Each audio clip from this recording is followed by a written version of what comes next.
الحمد لله رب العالمين وبه نستعين على أمور الدنيا والدين وأفضل الصلاة وأتم التسليم على حبيبنا سيد المرسلين وعلى آله وصحبه أجمعين. فأستفتح بالذي هو الخير. ربنا عليك توكلنا وإليك أنبنا وإليك المصير. أما بعد، وقال الله تبارك وتعالى في محكم الآيات: أعوذ بالله من الشيطان الرجيم. إنما يعمر مساجد الله من آمن بالله واليوم الآخر وأقام الصلاة وآتى الزكاة ولم يخش إلا الله فعسى أولئك أن يكونوا من المهتدين. صدق الله العلي العظيم. Hanya saja yang memakmurkan rumah-rumah Allah Azza wa Jalla adalah mereka yang beriman kepada Allah dan hari akhirat, mendirikan salat dan mengeluarkan zakat, dan mereka tidak takut melainkan kepada Allah Azza wa Jalla. Dan mudah-mudahan mereka itulah di kalangan orang yang mendapat petunjuk. Kalimam ahli zakat kuasa, para ustaz dan ulama, tuan-tuan, puan-puan, sidang hadirin hadirat yang dirahmati Allah Subhanahu wa taala.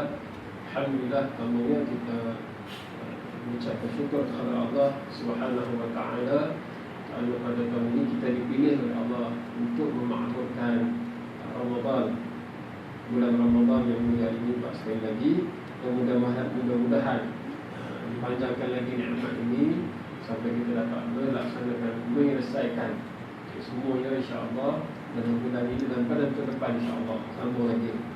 Tuan-tuan rahmati Allah, alhamdulillah, ini kunjungan saya yang berapa kali ya. Alhamdulillah, lama tak main. Ingat ya. Apa-apa kat surau ini.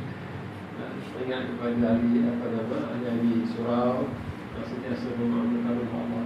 Alhamdulillah. Dan kita dah masuk malam yang ke-14 lah, Masya Allah. Cepat sungguh masa bulan tu, tiba-tiba dah 14. Tiba-tiba dah 14. Kata ulama, Nabi menyatakan kalau manusia mengetahui apa yang ada dalam bulan Ramadan itu, nescaya dia inginkan setahun itu semua ya Ramadan. Nak semua kan tak ada lah, maknanya 30 hari saja. Jadi tentang begitulah perasaan kita. Wallahu a'lam, sendirilah yang jawabnya. Adakah kita teringin nak Ramadan ni sampai setahun lah, agak-agaknya macam tu. Anak-anak raya lebih dah berjauh raya pun kita nak raya. Jadi tuan-tuan rahmati Allah Subhanahu wa ta'ala, kita duduk dalam bulan Ramadan. Bulan ini adalah bulan yang sebenarnya menambah kekuatan kita, menambah kekuatan iman kita kepada Allah Subhanahu wa ta'ala. Bulan yang mengingatkan kita pula kepada rumah Allah, masjid-masjid yang pada 11 bulan yang lalu agak dengar pun. Surah ni tak ada kan? Surah ni sama macam ni lah. Tak Ramadan ke tak Ramadan, Masya Allah macam ni lah dia. Saya tak jarang datang sini. Masya Allah ya. Surah lain lah ni kan. Surah lain tu memang kalau tak Ramadan tu macam tu lah ya. Tinggal dah sebaliknya ya, 3-4 ya, tak sepenuhnya. Itu alhamdulillah, bila datang Ramadan, rupanya umat Islam masih cinta ke Allah. Dan tak datang dah, lama-lama tak datang tu, malam-malam pun tinggalkan semua kerja yang lain, datang juga ke rumah Allah. Dalam firman Allah saya baca pada tu, innama ya'muru, hanya sahaja bila kata innama ni tuan-tuan ya. Innama ni ada Ustaz yang bawa ayat ni dalam belah ni. Mudah ya? Sebaik kan? Innama ni hanya sahaja.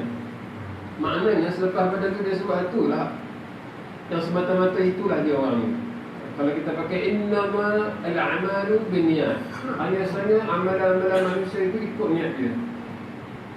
Ikut niat dia. Dia buat tu kenapa? Kita demi niat ni, nawaitu kita usali gitu. Tapi niat hak sebenarnya niat ni Allah saja antara itu ikhlas. Kepala bagi niat tu adalah ya, ikhlas ni kita buat kepada Allah dan lebih tidak. Jadi innama ni hanya saja bila sebut innama waliyukumullah, Hanya sebenarnya yang menjadi wali sebenar-benar kepada manusia itu adalah Allah.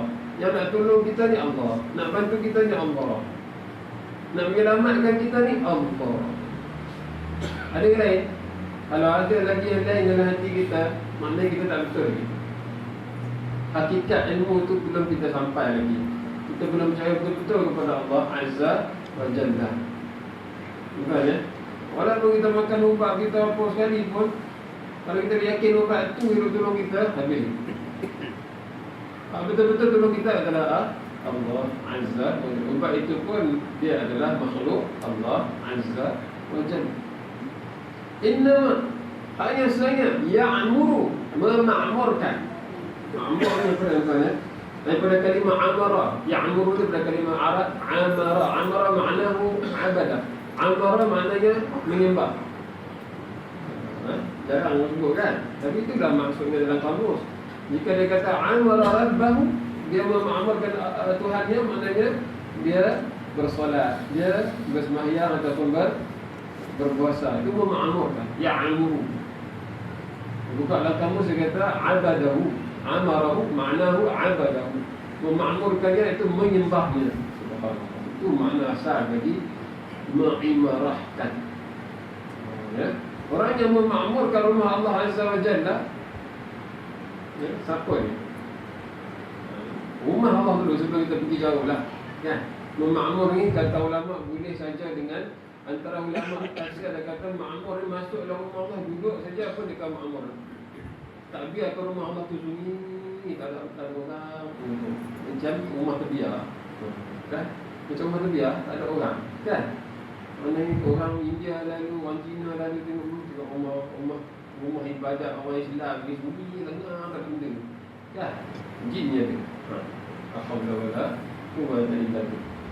Jadi kata ulama, masuk duduk dalam masjid pun dia kira imarah dah. Subhanallah.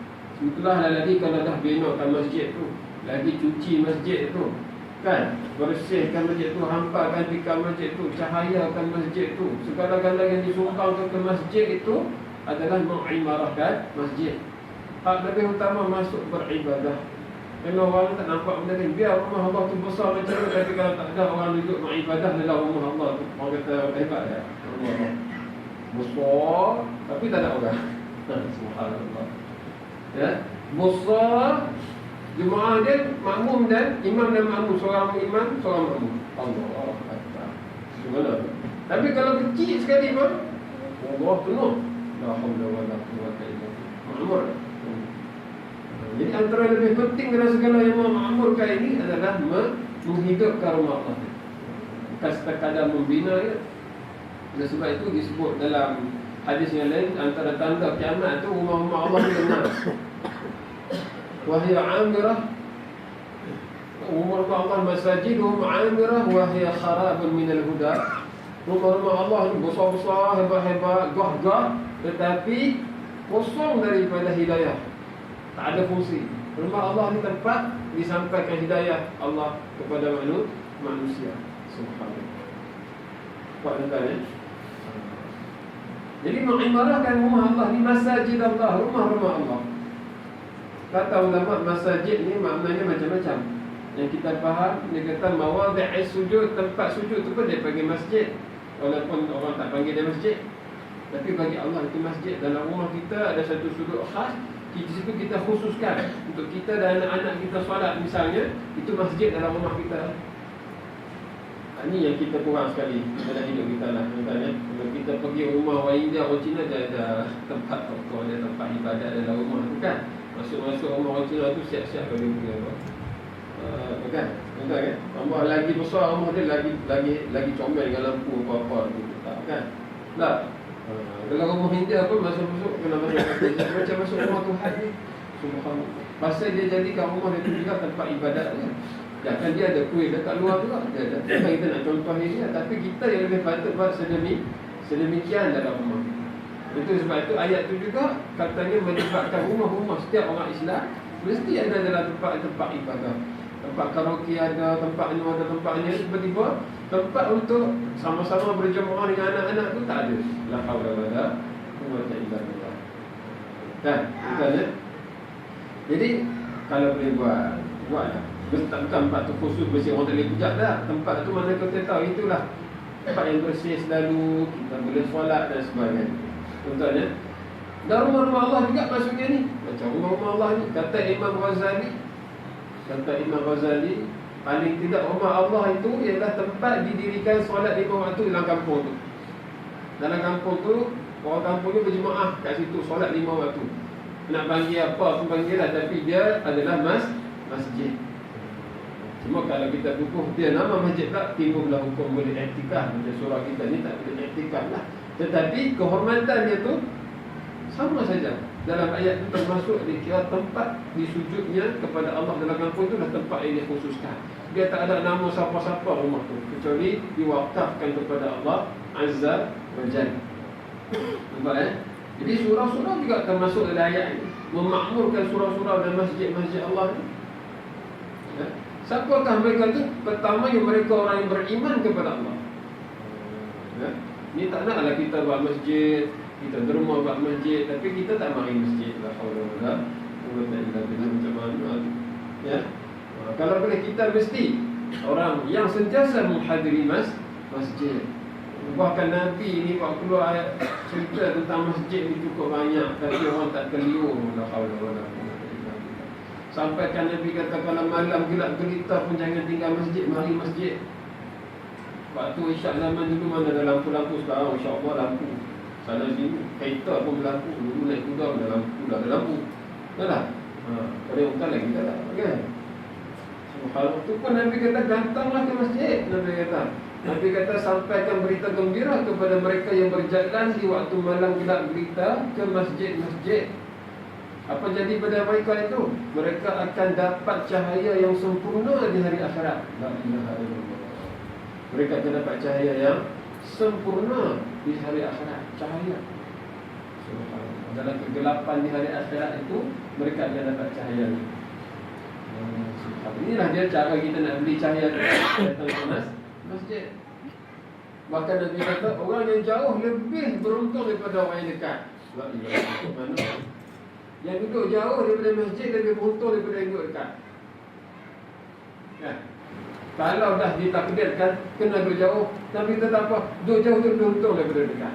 Bukan maknanya pergi duduk jauh. Dah. Duduk dekat pergi senang. Datang ke masjid. Kan? Kalau duduk jauh, Nabi kata no problem. You lagi untung. Sebab apa? Setiap langkah itu menjatuhkan dosa dan mengangkatkan darjat. Subhanallah wa ta'ala. Kita nak mengajak orang kepada perubahan, nak mengajak orang kepada kebaikan, tiba-tiba kita tak datang ke rumah Allah Azza wa Jalla. Tak kena. Tak betul. Kita bukan nak berhubungan dengan Allah kalau begitu. Kalau kita nak mengajak orang kepada perubahan, kita kena ajak orang datang ke masjid. Kita mesti tengok sesuai tak dengan masjid tak? Sesuai dengan ilmu yang ada di masjid. Bawa kita ke akhirat atau bawa kita ke mana? Ada tujuh yang kita nak bawa. Tuan-tuan rahmati Allah, beriman dengan Allah. Kan? Lagi wabil yaumil akhir, beriman dengan hari akhirat. Setiap orang Islam mesti kaitkan segala amal dia, segala perbuatan dia, segala program dia dengan hari akhirat. Sebab kesemuanya akan ditanya di hari akhirat. Betul kan? Ada Tuhan tak tanya, ni bab tak Muslim. Nak tanya bab sembahyang je. Ya, ada macam tu, tak ada. Pada hari akhirat tu ditamil segala-galanya yang dibuat oleh manusia. Jika tidak ada hubungan dengan hari akhirat, Nabi sebut apa? Ad-dunya mal'unah. Dunia ini kesemuanya terlaknat. La haula wala quwwata. Mal'unah ma fiha, terlaknat segala yang ada dalam dunia itu illa ma fiha zikrullah. Melainkan apa yang ada tak terlaknat, melainkan daripada dunia yang tak terlaknat itu dunia yang ada padanya zikrullah, ada padanya nama Allah, ingatan kepada Allah, hubungan dengan Allah, hubungan dengan hari akhirat. Kalau tak dunia itu terlaknat, makna tak ada rahmat yang disediakan untuk amalan tadi, tak ada daripadanya habuan untuk dibawa balik berjumpa dengan Allah Azza wa Jalla. Na'udzubillah. Yang mana daripada amalan kita yang ada hubungan dengan Allah, mana-mana yang tak ada. Dah. Jadi ini kita kena check balik. Orang yang datang ke masjid, dia akan dapat benda ni. Pertama, dia beriman dengan Allah. Itu sebab tu dia datang, kan? Yang kedua, dia ada hubungan dengan hari akhirat. Hari-hari baca Malik Yaumiddin, Malik Yaumiddin, Malik Yaumiddin. Apa maksudnya? Tuhan itu pemilik hari agama. Hari agama ni hari apa? Hari dibalaskan segala yang baik itu kebaikannya, dibalaskan segala jahat itu kejahatannya. Alhamdulillah. Kalau kita tak ada kefahaman yang sahih, kita baca saja. Kita baca saja setiap hari, tak ada maksud pun pada kita. Kita sendiri tidak mengambil manfaat. Betul ya? Hari akhirat lagi wa aqamas solat, mereka itu mendirikan solat. Apa maksud mendirikan solat? Mendirikan solat ini bukan sekadar bersolat, sembahyang ni betul. Kalau orang mengajar ke masjid lari balik. Apa nak sembahyang ni ada pasien tu pada mana? Mari bila ustaz mula buka kitab lari balik. Subhanallah. Saya mengajar lama. Kawasan Selangor dia dah 12 tahun lah. Kan? Ya. Sini sudah tahu kan? Kumpul. Kira Selangor tak? Ya, ada yang bila kita buka kita dia lari balik, ya kita husnuzon kan. Tapi kalau belah-belah tu lari balik, tanya orang juga kenapa makcik tu jadi mata suka mendengar. Dia nak sembahyang. Subhanallah. Ya. Jadi bukan soalan macam ni bang. Okey je kan. Dia Selangor. Mendirikan solat, membetulkan solat, bukan dekat bersolat. Apa maksud membetulkan solat? Ilmu yang diajar tu nak betulkan solat. Antara banyak benda yang kita kena betul selain daripada rukuk sujud kita kena betulkan hati kita. Jangan kita takbir saja lari pergi tempat lain. Betul. Apa banyak hati kita bersolat? Banyakkah hati kita solat kat tamu, dia lepas tu tak solat dah. Banyak satu nak bagi. Cendol nanti air. Kan? Kan ada kita ni. Dah. Tak panjang ceramah. Tak pergi sampai balik dulu ngapa kita. Macam-macam kita fikir sembahyang kita. La haula wala quwwata illa billah. Ada satu tempat dia bagi saya ceramah bagi juga, tapi dia cukup takut. Apa dia bagi 10 minit, saya bergetar-getar 10 minit ceramah. Habis tutup betul-betul dulu kan. Tak boleh lebih seminit kan. Takut semua lari habis. Tengok ceramah apa, cara ceramah dia kan. Sampai kat tengah jam, hari-hari tengok dalam TV tu. Tak kritik pun, tak rasa menyesal pun kan. Dengar 10 minit tazkirah dan Allah, benci meluat tu. La ilaha illallah. Bukan kita buat 20 rakaat pun.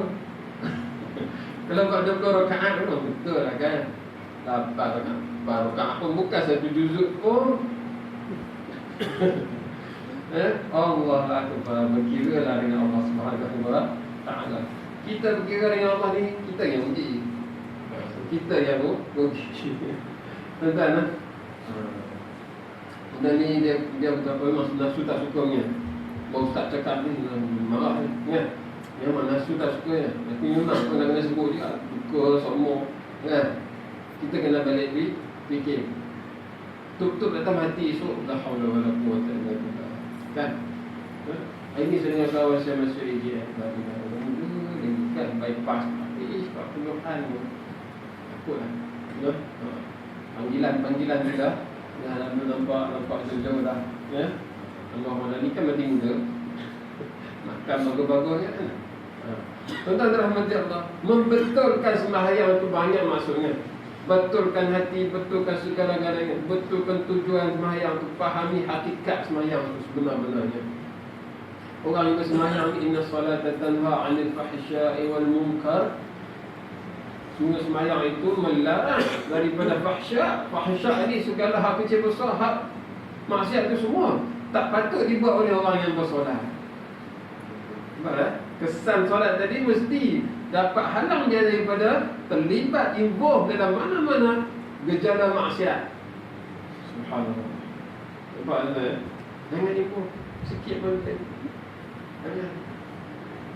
Baikkan diri anda kan. Ku anfusakum wa ahlikum. Wa aqamus salat wa ataz zakat. Orang yang bersolat, orang yang datang ke masjid, dia mengeluarkan zakat. Apa maksudnya? Harta benda dia semua ikut syariat Allah sampai layak keluar zakat. Kalau tak ikut syariat Allah, tak layak keluar zakat. Duit itu haram, syubhat. La haula wala quwwata illa billah. Niaga apa? Kan? Nak keluar zakat. Anda masuk saham kepada saham yang tidak dihalalkan oleh Allah, tak layak dikeluarkan zakat daripada. Saya keluar cukai. Tak cukai tak kira. Ini Allah Ta'ala. Betul tak? Hak kiranya zakat harta itu dibersihkan lagi. Maknanya orang yang datang ke surau ni, insya-Allah kalau balik keluar cari rezeki kat luar, cari rezeki yang halal saja. Supaya nanti dia dapat buat rukun Islam yang ketiga dan keempat tadi, iaitu mengeluarkan zakat. Dia nakkan taraf diri dia. Orang bersolat, orang berpuasa, orang ni berzakat, lagi dia buat haji. Nampak tak? Wa ataz zakah wa lam yakhsha illa Allah. Subhanallah. Dan orang datang ke masjid, dia juga orang yang tidak takut melainkan hanya kepada Allah. Dia hanya takut kepada Allah, tak takut kepada yang lain. Nampak Kalau lagi macam mana nak takut kalau ilmu tak ada? Nabi Allah Taala sebut innama yakhshallaha min ibadihi ulama. Innama lagi hanya tu maksudnya apa itu sajalah yang takut kepada Allah. Yang hanya takut kepada Allah ni orang yang ada ilmu. Orang yang ada ilmu. Orang yang tak takut kepada Allah, dia sanggup buat maksiat. Dia sanggup ceburkan diri dia dalam perkara yang dia tak tahu halal haram duduk dia sebenar. Dia tak tahu pun. Dia syubhat pun dia masuk. Nabi kata, larilah kamu daripada syubhat. Tambahlah yang haram. Bukan ya. Ikra'u, lari. Subhanallah. Walam yakhsha illa Allah. Dan tak ada cara nak dapat khasyah melainkan melalui ilmu. Khasyah, ketakutan, mesti ada yakin, mesti ada keyakinan. Kata ulama nak dapat keyakinan ada 3 cara. Sebelum ada masa ini sikit. Ada 3 cara nak dapat keyakinan. Seorang wali Allah Al-Syahir Al-Haddad radhiyallahu anhu, hak pertama dia kata cara nak dapat keyakinan itu kena banyakkan mendengar ayat-ayat Allah, hadis-hadis yang menceritakan tentang keagungan Allah, kehebatan Allah, kebesaran Allah. Nampak? Lagi mendengar kebenaran tentang Rasul, kan? Mendengar bagaimana Allah membalas kepada mereka yang bertakwa, membalas kepada mereka yang tidak bertakwa, dengar tentang neraka, tentang syurga, dengar segala agama yang kena dengar. Ini cara nak mendapatkan khasyah sebagaimana firman Allah, awalam yakfihim anna anzalna 'alaikal kitaba yutla 'alaihim. Tidakkah cukup bagi mereka, kata Allah, kami dah turunkan ayat, turunkan Quran kepada kamu yang dibaca. Di dalam Quran itu ada segala-galanya dan Nabi sampaikan.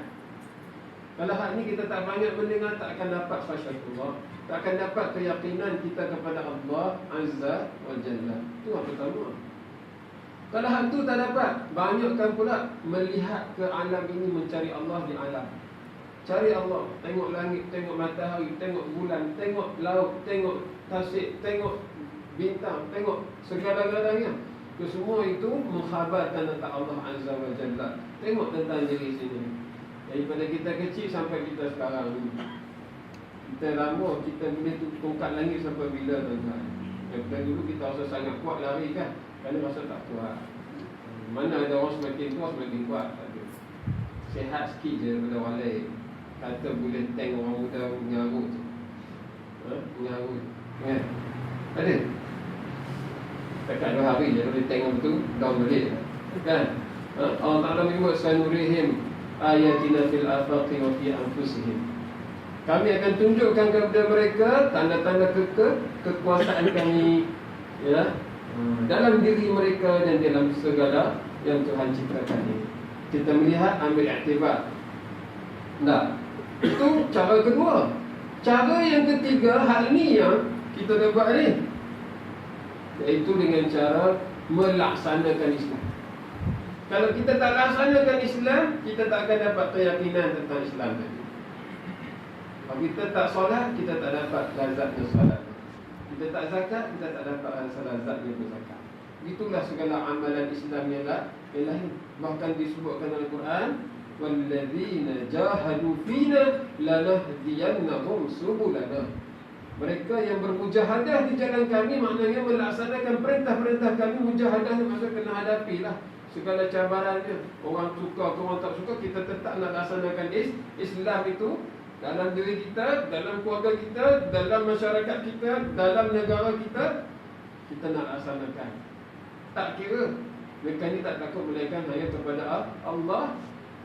Ya, tentang rahmat Allah, barulah dapat kelazatan ni. Nampak Itu wallazina jahadu fina, mereka yang bermujahadah di jalan kami, lanahdiyannahum subulana. Kami tunjukkan kepada mereka banyak lagi jalan-jalan. Banyak lagi jalan-jalan untuk mencapai kejayaan. Yang kita tak nampak sempit ni pasal kita tak mujahadah pun sejak awal. Tak mujahadah. Awal-awal lagi dah nak condemn. Awal-awal lagi dah nak tinggal. Awal-awal lagi dah nak lari, nak cari yang lain, nak selamat. Kononnya tiba-tiba sampai ke hari akhirat nanti, apa yang kita dapat? Tak dapat apa. Nampak tuan-tuan Jadi inilah dia 3 cara untuk mendapatkan keyakinan. Mendapatkan keyakinan. Fa'asa ulaika an yakunu minal muhtadin. Mudah-mudahan kata Allah, mereka yang tadi disifatkan beriman kepada Allah dengan hari akhirat, bersolat, mendirikan salat, lagi mengeluarkan zakat, lagi tidak takut melainkan kepada Allah, dan mereka itu memakmurkan rumah Allah. Mereka itulah kata Allah mudah-mudahan menjadi orang yang mendapat petunjuk. Yang hari-hari kita minta 17 kali tidak ihdinas siratal mustaqim, tiba-tiba kita tak tahu macam mana kita dapat petunjuk. Kata ulama, setelah kita dapat petunjuk, kita tengok kita dah termasuk dalam mereka yang memakmurkan masjid Allah. Tidak ada umat Nabi yang ikut Nabi zaman Nabi tak makmur masjid, tak ada. Tuan-tuan bagi satu nama kat saya, seorang sahabat yang tak makmurkan masjid bagi. Kalau kita dapat cari jalan yang bukan jalan sahabat, itu mana kita mengarut. Bukan Nabi daripada sebesar-besar jawatan sampai sekecil-kecil jawatan, semua diperintahkan masuk ke dalam masjid Allah, beribadah bersama. Tuan-tuan rahmati Allah Subhanahu wa taala, bulan Ramadan ni kalau kita buka sejarah umat Islam dalam bulan ni turun Al-Quran. Betul tak turunnya Al-Quran. Inna anzalnahu, sesungguhnya kami turunkannya pun Al-Quran. Turun sekali, dia tu kat langit bumi. Langit apa? Langit bumi dia panggil. Langit hak pertama di bumi. Di situ turun 30 juzuk dah. Awal-awal Islam tu turun 30 juzuk kat situ. Pada 25 Ramadan tahun pertama, tahun kedua. Pada tahun pertama tu, pada tahun sebelum hijrah, masa Nabi dilantik menjadi rasul. Turun kat situ 30 juzuk. Kemudian barulah turun sikit-sikit kepada kita ni ke dunia, ke bumi ni. Dia turun pula selama 23 tahun lebih kurang. Orang putih kata, orang Kristian kata umat Islam ni dia confused. Sekejap dia kata Tuhan tu satu, sekejap dia Tuhan ramai. Macam mana kalau kata kami kata Tuhan ramai? Kau baca inna anzalna, kami yang turunkan Quran, maknanya kami tu ramai. Kata orang barat lah, orang Kristian. Dia tak faham kaedah bahasa Arab bercakap. Allah bila dia cakap tentang zat dan mentauhidkan diri dia, dia sebut innani anallah. Dia cakap ana, aku seorang ni. Sesungguhnya aku ni lah Allah, seorang aku saja. Dia tak kata innana nahnu Allah, kami ni semua Allah. Tak, innani anallah. Itu zat dia satu saja. Tapi bila dia cakap tentang perbuatan dia cakap guna bahasa kami. Inna khalaqnakum, kami cipta kamu. Nampak Itu bahasa bercakap. Bila dia cakap, dia pakai kami. Bila cakap dengan makhluk dia. Tapi bila cakap tentang diri dia cakap aku. Nampak Itu kaedah itu. Dalam inna situ, siapa baca inna tu, inna dia faham nun di situ bukan nun mutakalimin, nun ramai bukan. Tetapi nun di situ panggil nun al-azamah, nun keagungan, nun kebesaran. Bila dia baca surah inna zaman tu rasa penuh besar diri dia kan, menyembah Allah yang maha besar. Masya-Allah. Nampak sesuai kita mentazimkan juga. Di situ mentazimkan Al-Quran Al-Karim. Allah bila disebut tentang Al-Quran, disebut dengan penuh ta'zim. Tiba-tiba manusia tidak mentazimkan Al-Quran. Bulan Ramadan pun tak timbul lagi rasa ta'zim kepada Al-Quran. La haula wala quwwata illa billah. Maka Al sebut amal lam yahkum bima anzalallah fa ulaika hum kafirun. Sesiapa yang tidak berhukum dengan apa yang diturunkan oleh Allah, maka dia di kalangan orang yang kafir. La haula wala quwwata illa billah. Allah bukan rahmat Allah Jaga-jaga bab-bab yang macam ni. Sebab itu kita kena bulatkan ilmu kita, takwa kita, keyakinan kita kepada Allah Azza wa Jalla. Bukan kita nak nak merecehkan siapa-siapa, tapi ini hakikat Quran dah macam tu. Inna anzalna Allah menurunkan Quran tu. Al-Quran tanya dengan penuh rasa keagungan dan kebesarannya dia sebut inna anzalnahu. Tu pula maknanya besar. Dia tak sebut inna anzalna Quran fi lailatul qadr. Inna anzalnahu menunjukkan Quran ini sangat terkenal. Quran ni disebut sebelum yang lain dia sebut Quran dulu. Sebab Taurat dah beritahu nanti Quran yang turun, Nabi Muhammad akan bawa Quran. Injil dah beritahu segala-galanya. Dia bagi tahu dah memang dah cukup, termasuk tak perlu sebut apa yang diturunkan untuk Nabi Muhammad, mesti maksudnya Al-Quranul Karim. Para ulama dulu, bila Imam Syafi'i besarkan Quran dalam bulan Ramadan ni, dia sembahyang malam-malam dalam bulan Ramadan, dia khatam 2 kali dalam solat dia. Itu Imam Syafi'i, imam kita ikut. Imam kita bila ikut ni Imam Syafi'i kan, dia sendiri dalam solatnya dalam bulan Ramadan dia khatam 2 kali. Bukan Imam Tadarus, dalam solat tu dia khatam 2 kali. Tadarus saya tanya kan.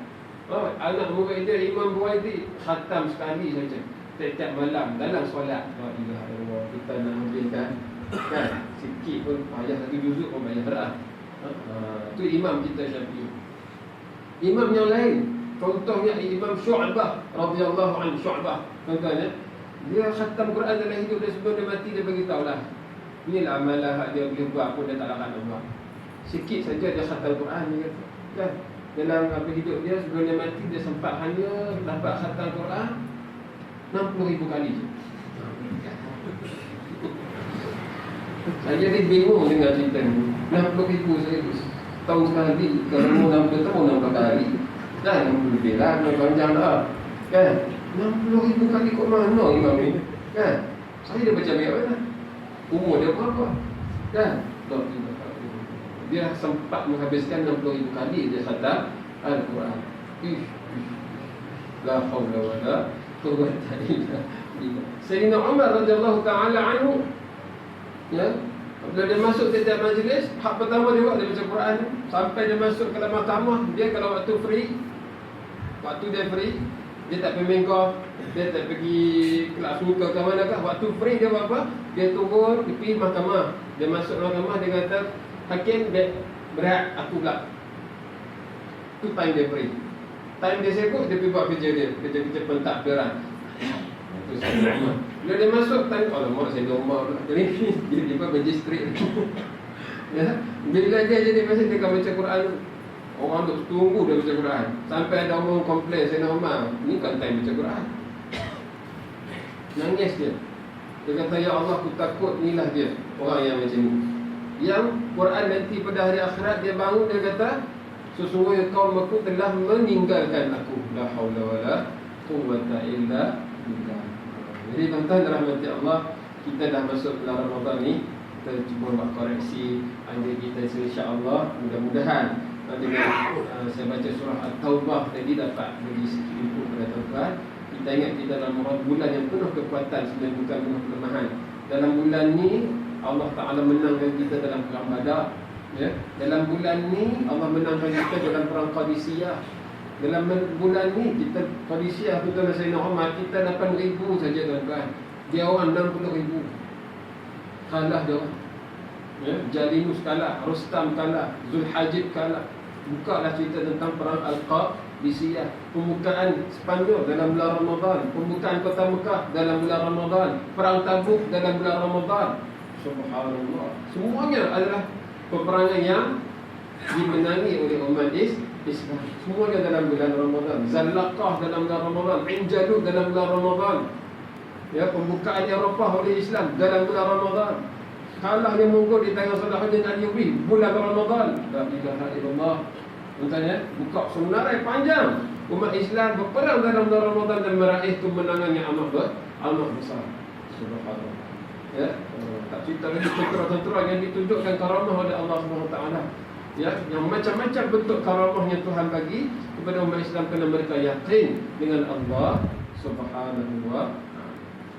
Baiklah tuan-tuan, itulah yang sedikit lebih masa 10 minit agaknya. Saya minta maaf, ya. Mudah-mudahan kita diterima oleh Allah. Allah menyebut inna ma yataqabbalu Allahu minal muttaqin.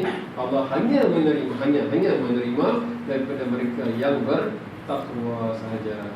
Jadi insya-Allah mudah-mudahan ada masa yang lain kita dapat jumpa lagi. Sama-sama lah saya harapkan juga doa daripada tuan-tuan untuk saya, dan kita sama-sama berdoa untuk satu sama yang lain dan juga kepada segala umat Islam yang di luar daripada tempat kita ni, kerana mereka menghadapi Ramadan yang amat pelik pada tahun ini.